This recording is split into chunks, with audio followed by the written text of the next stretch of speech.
माझ्या आजापासून तर बापापासून काम चालू हेच आहे आमचं खोदणं। आजपर्यंत आम्हाला काही सवलत नाही, काही हे नाही आहे। आम्हाला भटकीमध्ये टाकले, म्हणजे उच्च जातमध्ये टाकले आम्हाला।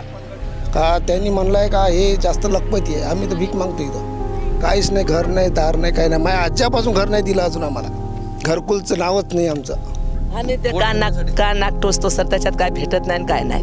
हे बघा झोपडी लावणार, घर नाही, दार नाही, जागा नाही, काय नाही। आता आम्ही शिकलो बी नाही, आमचे लेकरं बाळे शिकले होते तर आमच्या लेकरं बाळाला बी काही नाही। ते का नाक टोचायचेच शिकून घेतले, म्हणतात पैसे भरा, म्हणतात पैसे कुठून भरायचे आम्ही? का नाक टोचल्यावर काय भेटते सर आम्हाला? कसं आणि सर असतंय काय असतंय आम्हाला ठाऊकच नाही, तो काय सांगा तुम्हाला सांगा। आता हेच माती गोटे खणून ते बी कामं बरोबर राहिली नाही आता पहिल्यासारखी। आता जी पहिलं होती आता सगळे JCPनं सगळ्या मशीन होऊन राहिली, आता आमच्या हातानं कोणतीच गोष्टी होऊन नाही राहिली। 75 वर्षाच्या नंतर सुद्धा स्वातंत्र्याच्या अजूनही या लोकांच्या पालापर्यंत स्वातंत्र्य पोहोचलेलं नाही।